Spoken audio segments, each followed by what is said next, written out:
27 मई 2026 बाबा के महावाक्य।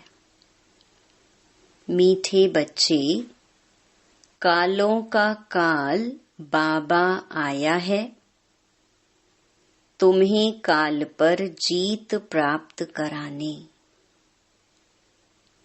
मन मनाभव के मंत्र से ही तुम काल पर जीत पाएंगे।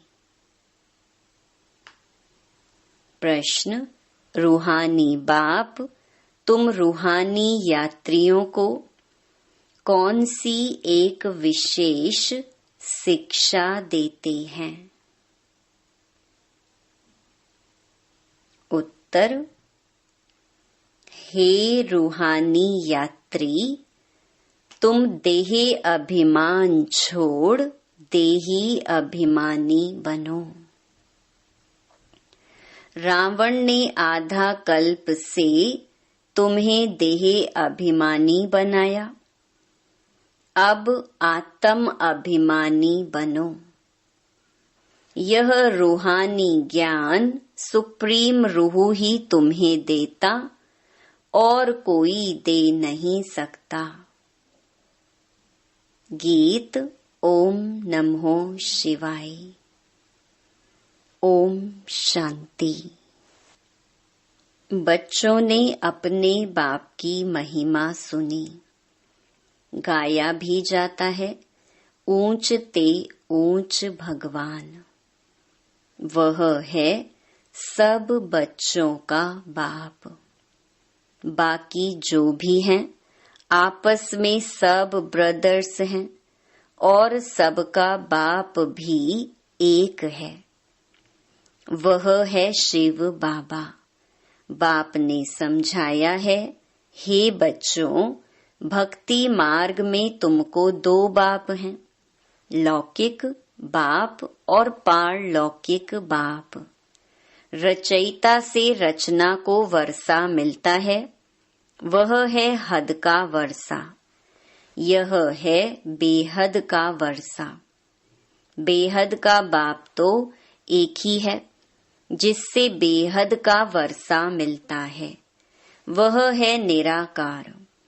उसका नाम है परम पिता परमात्मा शिव। कहते भी हैं शिव परमात्माई नमः। वह है ऊंच ते ऊंच। तुम्हारी बुद्धि चली जाती है निराकार बाप की तरफ। वह रहते हैं परम धाम में, जहाँ से तुम आत्माएं आती हो। बाप भी वहाँ ही रहते हैं। वह है ही सर्व का सद्गति करने वाला। उसमें भी भारत परमपिता परमात्मा का बर्थ प्लेस है। शिव जयंती भी यहाँ मनाते हैं।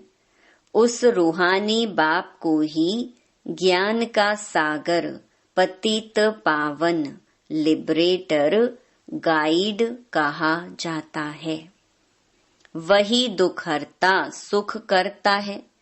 यह भारतवासी जानते हैं। यह दुख धाम है। भारत ही सुख धाम था। बाप बच्चों को बैठ समझाते हैं, हे भारतवासी, तुम विश्व के मालिक थे, जबकि तुम्हारा आदि सनातन देवी देवता धर्म था। देवी देवता धर्म श्रेष्ठ, कर्म श्रेष्ठ थे। अब यह धर्म भ्रष्ट, कर्म भ्रष्ट बन गए हैं। अपने को पावन देवता कहला नहीं सकते। कलयुग अंत तक भक्ति मार्ग चलता है, इसमें ज्ञान होता नहीं। ज्ञान से होती है सद्गति। सर्व का सद्गति दाता बाप जब तक न आए, तब तक सद्गति हो न सके। बाप कहते हैं, मैं कल्प के संगम युग पर आता हूँ। इस समय है ही पतित दुनिया, पावन एक भी होता नहीं। भल सन्यासी पवित्र बनते हैं, परंतु फिर उनको पुनर्जन्म तो यहाँ ही लेना है। विष से जन्म लेना पड़े।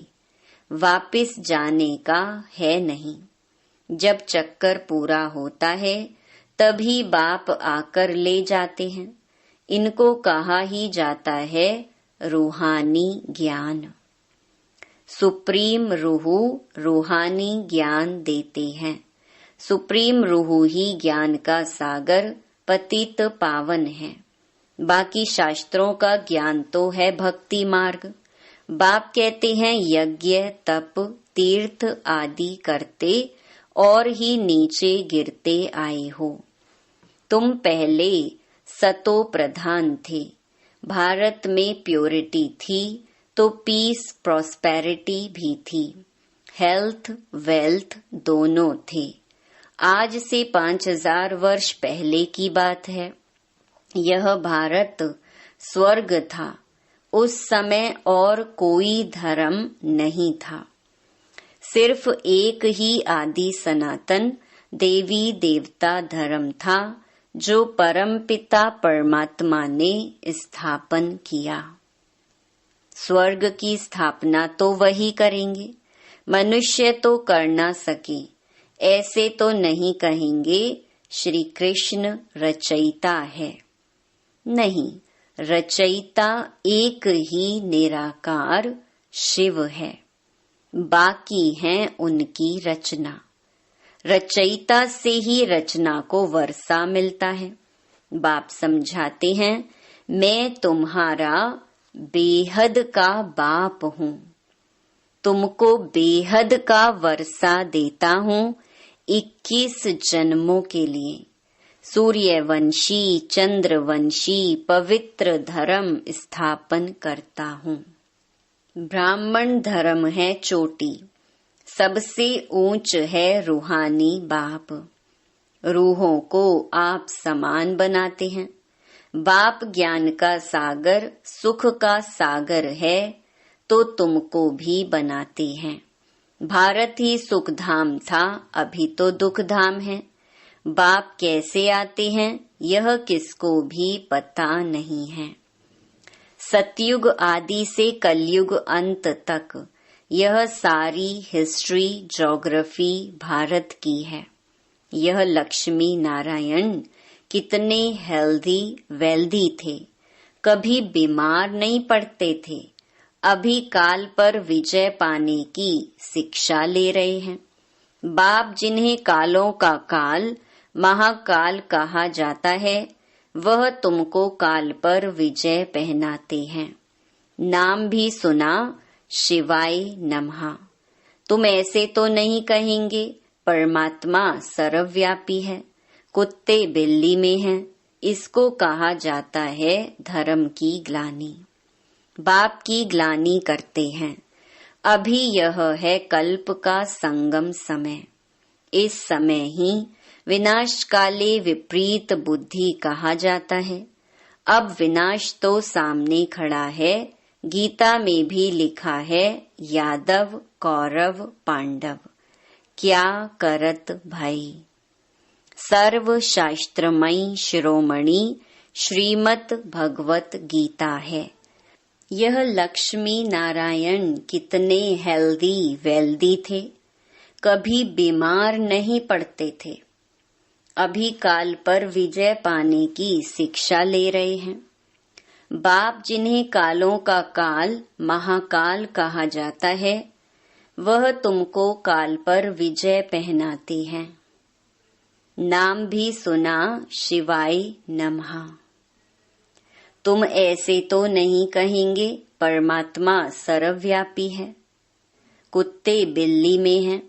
इसको कहा जाता है धर्म की ग्लानि। बाप की ग्लानि करते हैं। अभी यह है कल्प का संगम समय।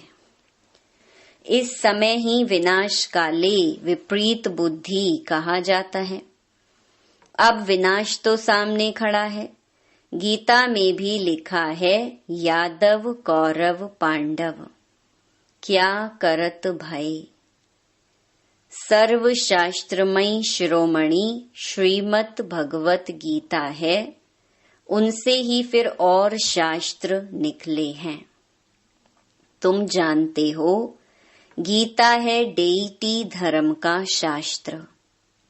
बाप कहते हैं, मैं आता हूँ तुमको शूद्र से ब्राह्मण बनाता हूँ, फिर सो देवी देवता बनाता हूँ, फिर तुम क्षत्रिय वैश्य शूद्र बनते हो। बाप समझाते हैं, तुम 84 जन्म कैसे लेते हो? सबसे जास्ती जन्म जरूर वह लेते हैं जो पहले पहले सतयुग में आते हैं। मैक्सिमम 84 जन्म लिए हैं तुम भारतवासियों ने, मिनिमम 1 जन्म। यह भी बाप ही बैठ समझाते हैं।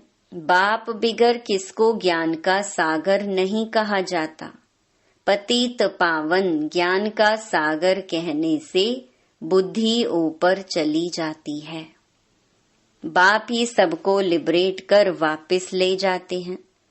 सर्व का सद्गति दाता एक ही बाप है। अच्छा, फिर सर्व की दुर्गति कैसे होती है? कौन करता है? सद्गति सतयुग को, दुर्गति कलयुग को कहा जाता है। बाप कहते हैं, मैं कल्प कल्प तुम बच्चों को आकर सद्गति देता हूँ। तुम बच्चे सारे वर्ल्ड की हिस्ट्री ज्योग्राफी जानते हो। स्कूलों में तो आधी हिस्ट्री ज्योग्राफी सिखाते हैं। सतयुग त्रेता में कौन राज्य करते थे किसको पता नहीं। चित्र तो बरोबर हैं। यह लक्ष्मी नारायण राज्य करते थे। कितना समय वह राजधानी चली तुम बता सकते हो? क्रिश्चियन डिनाइस्टी 2000 वर्ष चली, बौद्ध डिनाइस्टी इतना समय चली, इस्लामी आदि आदि। उनके आगे फिर चंद्रवंशी थे जो 1250 वर्ष चले। सतयुग त्रेता में सूर्यवंशी चंद्रवंशी ही थे और कोई धर्म नहीं था। तुम ही सूर्यवंशी चंद्रवंशी बनते हो। अब फिर से बने हो ब्राह्मण वंशी। यह सारा नाटक भारत पर ही बना है। भारत ही हेल और हेवन बनता है और धर्म वालों के लिए नहीं कहेंगे। वह तो हेवन में होते ही नहीं। कोई मरता है तो कहते हैं स्वर्गवासी हुआ, परंतु समझते नहीं। नरकवासियों को तो नरक में ही जन्म लेना पड़े, स्वर्गवासी स्वर्ग में ही पुनर्जन्म लेंगे। तुम बच्चे समझते हो यह लक्ष्मी नारायण स्वर्गवासी थे। उन्होंने यह राजधानी कैसे पाई? लाखों वर्ष की बात तो याद रह न सके। सतयुग में यह शास्त्र आदि होते नहीं हैं। यह सारी भक्ति की सामग्री है। सीढ़ी नीचे उतरनी ही है। सतो प्रधान से सतो रजो तमो में यह सीढ़ी उतरने में 5000 वर्ष लगते हैं। सतयुग में 16 कला संपूर्ण, फिर त्रेता में 2 कला कम। आत्मा में चांदी की खाद पड़ी। कॉपर एज में आए तो कॉपर की अलॉय पड़ी। इस समय बिल्कुल ही तमो प्रधान है। आत्मा में ही खाद पड़ती है। तुम ही पूरे 84 जन्म लेते हो। यह रूहानी बाप शिव बाबा आकर रूहानी बच्चों को समझाते हैं। तुमको अब आत्म अभिमानी बनना है। रावण की प्रवेशता होने से सब देह अभिमानी बन जाते हैं। अब अपने को आत्मा समझना है। हम ही 84 जन्म ले भिन्न भिन्न पार्ट बजाते आए हैं। अब 84 का चक्कर पूरा हुआ। अब तो शरीर भी जर्जरी भूत हो गया है। द्वापर से रावण राज्य होता है, सतयुग में है राम राज्य। सतयुग में तुम आत्म अभिमानी थे। द्वापर कलयुग में तुम देह अभिमानी बन जाते हो। ना आत्मा को ना परमात्मा को जानते हो। बाप समझाते हैं, आत्मा एक स्टार है, भ्रकुटी के बीच में चमकता है अजब सितारा। उनको सिवाय दिव्य दृष्टि के देखा नहीं जा सकता है। वह बिल्कुल ही सूक्ष्म है। आत्मा ही एक शरीर छोड़ दूसरा लेती है। हम आत्मा ने 84 जन्म लिए हैं। परम पिता परमात्मा भी बिंदी है। उनको ही ज्ञान का सागर, पतित पावन, नॉलेजफुल कहा जाता है। परम पिता परम आत्मा में सृष्टि के आदि मध्य अंत का ज्ञान है। बीज रूप होने के कारण उनको सत चित आनंद स्वरूप कहा जाता है। बाप में जो ज्ञान है वह जरूर सुनाना पड़े। यह है स्पिरिचुअल नॉलेज। सब रूहों का बाप आकर रूहों को पढ़ाते हैं। तुमको आत्म अभिमानी बनना है, शिव बाबा हमको पढ़ाते हैं। वही नॉलेजफुल है। बाबा ही आकर स्वर्ग की रचना रचते हैं। तुमको स्वर्ग का लायक बनाते हैं। यह सृष्टि चक्र का राज कोई मनुष्य नहीं जानते। बाप को ही ना जानने कारण भारत का यह हाल हुआ है। भारत में प्योरिटी थी तो पीस प्रॉस्पेरिटी थी। अभी तो है ही नर्क, फिर कोई स्वर्ग में जा कैसे सकते। बिल्कुल ही पत्थर बुद्धि हो गए हैं। बाप कहते हैं, मैं बच्चों के लिए कोई तो सौगात ले आऊंगा। तुमको स्वर्ग का मालिक बनाता हूँ। जिन्होंने कल्प पहले वर्षा लिया है वही अब लेंगे। मनुष्य से देवता बनेंगे। वास्तव में प्रजापिता ब्रह्मा के तो सब बच्चे हैं। अब ब्रह्मा द्वारा शिव बाबा रचना रच रहे हैं। ब्रह्मा कुमार कुमारी बनते जाते हैं। शिव बाबा से वर्षा लेने के लिए पुरुषार्थ करना है। तमो प्रधान से सतो प्रधान बनना है। बाप कहते हैं, बच्चों मुझे याद करो तो तुम्हारे सब विकर्म विनाश होंगे। यह स्पिरिचुअल नॉलेज सिवाय बाप के और कोई दे नहीं सकता। रूहानी बाप ही रूहों को नॉलेज देते हैं। तुम रूहानी यात्रा करते हो। देही अभिमान को छोड़ देही अभिमानी बनते हो। आत्मा अविनाशी है। आत्मा में ही पार्ट भरा हुआ है। आत्मा कैसे 84 जन्मों का पार्ट बजाती है अब मालूम पड़ा है। हम सूर्यवंशी थे, फिर चंद्रवंशी बने, फिर हमको सूर्यवंशी बनना है। अभी बाप सतो प्रधान बनने की शिक्षा देते हैं। माँ मेकम याद करो। भगवानुवाच, गीता का भगवान शिव बाबा है, ना कि श्री कृष्ण। श्री कृष्ण की आत्मा भी अब सीख रही है। अच्छा, मीठे मीठे सिकिलधे बच्चों प्रति मात पिता बाप दादा का याद प्यार और गुड मॉर्निंग। रूहानी बाप की रूहानी बच्चों को नमस्ते। धारणा के लिए मुख्य सार। पहला, रूहानी यात्रा करनी और करानी है। स्वयं को सतो प्रधान बनाने के लिए एक बाप को याद करना है। आत्म अभिमानी बनने का पूरा पूरा पुरुषार्थ करना है। दूसरा, काल पर विजय पाने के लिए बाप की शिक्षा को ध्यान पर रखना है। अपने को रूह समझ रूहों को ज्ञान देना है। वरदान, बाप दादा के कर्तव्य को अपना निशाना बनाने वाले मास्टर मर्यादा पुरुषोत्तम भव। कहा जाता है, अपनी घोट तो नशा चढ़े।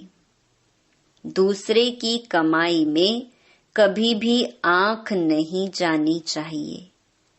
दूसरे के नशे को निशाना बनाने के बजाय बाप दादा के गुण और कर्तव्य को निशाना बनाओ। बाप दादा के साथ अधर्म विनाश और सत धर्म की स्थापना के कर्तव्य में मददगार बनो। अधर्म विनाश करने वाले अधर्म का कार्य व दैवी मर्यादा को तोड़ने का कार्य कर नहीं सकते। वे मास्टर मर्यादा पुरुषोत्तम होते हैं। स्लोगन, नॉलेजफुल बन व्यर्थ प्रश्नों को स्वाहा कर दो तो समय बच जाएगा। मातेश्वरी जी के अनमोल महावाक्य। जिसका साथी है भगवान, उसको क्या रोकेगा आंधी और तूफान। देखो, यह गीत सिद्ध करता है कि आत्मा और परमात्मा दो चीज हैं।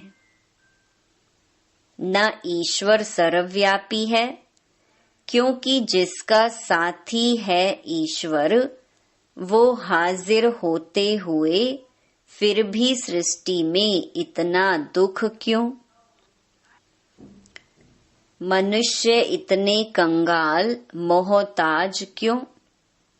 परमात्मा तो सुख स्वरूप है, तो सर्वव्यापी परमात्मा कहना गोया परमात्मा की इंसल्ट करना है। भगवान के हाजिर होते दुनिया सुख स्वरूप होनी चाहिए व दुख रूप। फिर परमात्मा को पुकारने की दरकार क्यों। तो इस समय माया सर्वव्यापी है, ना कि परमात्मा हाजिर है। परमात्मा सिर्फ एक बार संगम पर आता है, तब उनको हाजिर नाजिर कह सकते हैं। बाकी उनकी याद सबके दिलों में जरूर व्यापक है। शरीर को चलाने वाली शक्ति तो हर एक में भिन्न भिन्न संस्कार वाली आत्मा है, ना कि परमात्मा है। अब विचार करना है कि परमात्मा का साथ क्यों लिया है। इस माया के आंधी और तूफान से पार होने के लिए तो जरूर कोई माया का तूफान है, जिससे पार होने के लिए उस परमात्मा का साथ हम आत्माएं मांगती हैं। अगर वो हाजिर होता तो ना माया की उलझन होती, ना उनका साथ लेने के लिए याद करना पड़ता। तो हम आत्माओं और परमात्मा दोनों का इस खेल में पार्ट है। तो जब परमात्मा आता है तो उनका पूरा साथ ले उनका हो जाना है, तभी माया के तूफान से छूट पाएंगे। भल वो सबका सुखदाता है, परंतु जो प्रैक्टिकल में उनका सहारा लेते हैं, उन्हों को ही साथ मिलता है। तो उन बच्चों को एक्स्ट्रा प्राप्ति होती है।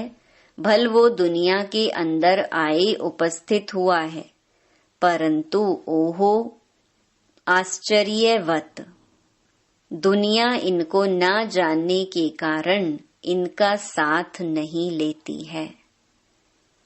अगर इनका पूरा साथ पकड़ लें तो मदद देने में मशहूर है। कहते हैं, एक कदम तुम आगे बढ़ो तो 10 कदम आगे आएंगे। तो वो संपूर्ण वर्षा देते हैं जिसमें कोई अपूर्णता नहीं होती। अच्छा, ये अव्यक्त इशारे सदा अचल अडोल एकरस स्थिति का अनुभव करो। कोई भी संकल्प आए तो ऊपर देकर स्वयं निसंकल्प होकर चलते जाओ। विचार देना, इशारा देना यह दूसरी बात है, हलचल में आना यह दूसरी बात है। तो सदा एक रस, संकल्प दिया और निरसंकल्प बने। सदा ध्यान रहे कि मुझे कर्मेंद्रिय जीत बनना है। कोई एक कर्मेंद्रिय की आकर्षण भी एक बाप का बनने नहीं देगी। एकरस स्थिति में स्थित होने नहीं देगी। अच्छा, ओम शांति।